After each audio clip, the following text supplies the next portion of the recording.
Howdy ladies and gentlemen. So I am here today to show you one of the safest routes and strategies to complete the Lake of Shadows Grandmaster Nightfall. As you can see from the background footage, it will take around 20 to 25 minutes per run, which I know is not the fastest, but this route will allow you to experiment with your loadout more and help those that may be struggling to get platinum runs of this Nightfall.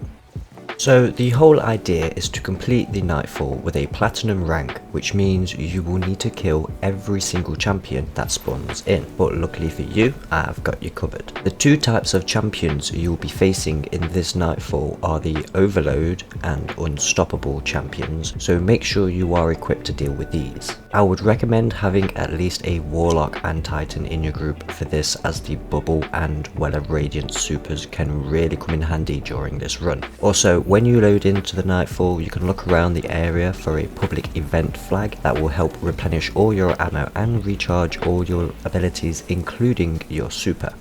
Head to the first zone with the very first blight you come across. Take note, you will not want to destroy this straight away, and I'll show you why shortly. So in here, start off by clearing all the Scions and the Centurions, as you don't want the constant spam of Axion darts and enemies multiplying on you, as this is an easy spot to get overwhelmed. Once you have dealt with these, you can drop down and head to the place shown on screen. Standing over here just allows you to deal with any enemies left over and then the champion without having to worry too much. Kill the Unstoppable champion and ignore the first blight and move towards the second one. Do not worry about the sniper hobgoblins and overload champion, as they will not spawn in till the first blight gets destroyed.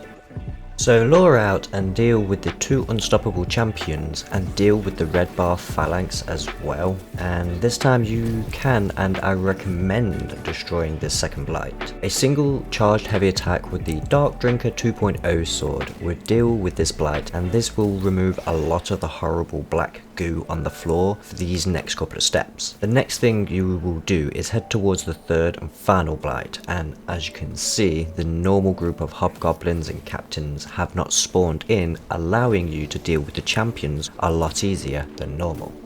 So again, lure out and deal with the two Unstoppable champions, and you can deal with the red bar phalanx or ignore it for later. But this time, instead of destroying this blight, you will want to pull out your Sparrow and have one person head back to the first blight and have the other two stand where the first Overload hobgoblin will spawn in. Wait for the two at the Overload spawn to be ready before you destroy the first blight. Destroy the blight and burn down the champion, and then start dealing with all the red bar hobgoblins on the way to the second Overload champion. Without any of the black goo on the floor, you should find it easy to deal with each hobgoblin one at a time till you get to the champion. Deal with this champion in the easiest way for your team and get ready for a pretty annoying part of the Nightfall.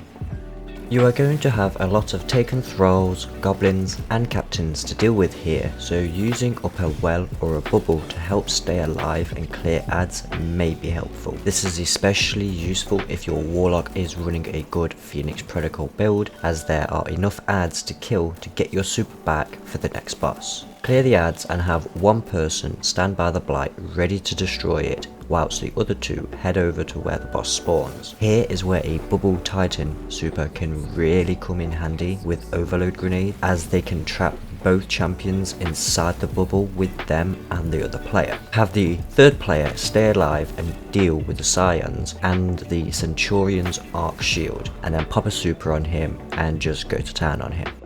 Afterwards, continue as you would normally by destroying the little blights blocking the way, and head into the next area with all the dangerous water, evil thralls and black orb spamming captains. Depending on your setup, you can have a hunter throw down an invis nade and have everyone rush to the mini boss at the bottom and just sword him down and move on to the next area, or you could kill all the enemies on the way to prevent the whole team from getting wiped trying to skip the ads getting to the mini boss. Next, you will be at probably the most hated section of this entire strike, which is the bridge section. Now, the first thing you will want to do is lure both of the Unstoppable champions back into the tunnel you just came from, so you can deal with them without being mobbed by all of the ads on the bridge. And the second thing will be to avoid the wanted boss, as they are just a pain in the bum. Once you have dealt with these two champions, I would suggest dropping a well or bubble at the start of the bridge and trying to clear as many adds before moving forward. You can either choose to deal with the overload champion from range here where you place your well or bubble, or you can push forward to the area shown on screen. Once you have the first overload boss dead, then you will want to focus on killing the vandals sniping at you and the knight mini boss and any little scions still left, as they can keep multiplying to get their numbers back. Once you have these adds dealt with, then you can turn your attention to the next overload on the bridge and kill it.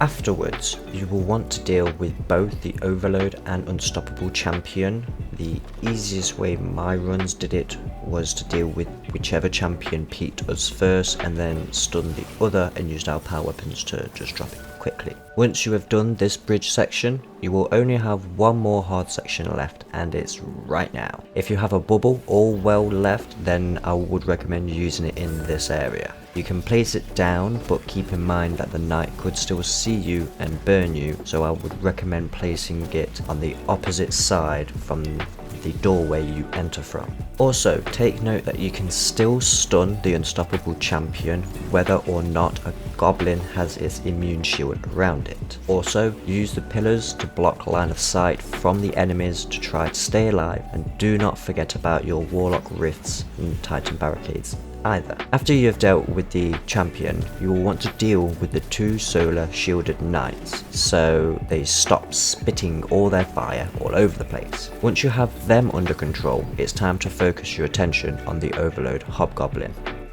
Afterwards, you will have one more knight to deal with before you enter the room with the Taken Wizard mini-boss with its void shield. Kill your way past these enemies and deal with the Taken mini-boss to remove the Taken barrier blocking the way to the final boss. In this next room, you will have a champion accompanied by a lot of thralls and scions. The champion is separated from the others, so a lot of the time you can deal with the thralls first, but sometimes they will have backed up into the area with the scions. Clear this first room and get ready for the last two overload champions before you enter the boss room. Head towards the boss room and kill these two overload champions, being careful to not get one shot or teamed up by both champions. Enter the boss room, and now it's just the same thing you would do in a normal run, but place your bubble after the boss dies. That is, if you do have a titan like we did. If you do not, then you will want to use the area with the pillars as cover from the scions that spawn in. And voila! Time to enjoy your loot and load up the next room.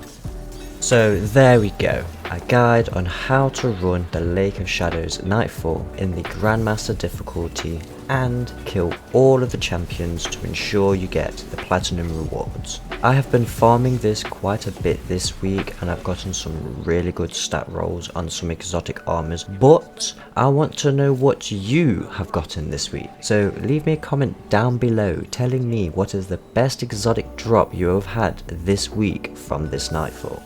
So I hope you have all found this video helpful or informative. If you haven't already, then how about hitting that subscribe button and help me help you more. If you want to show extra support or want to give your opinion on the video, then you can always give me a thumbs up or thumbs down, and or even leave me a comment down below. You can also catch me streaming over on Twitch, and I'll leave the link in the description down below. Want to get all this information all in one place and get all the notifications as well about my videos and live streams? Then how about joining my Discord server and help make it an awesome place to be. So thank you all for your viewership, and as always, keep safe, keep well, and I'll catch you later.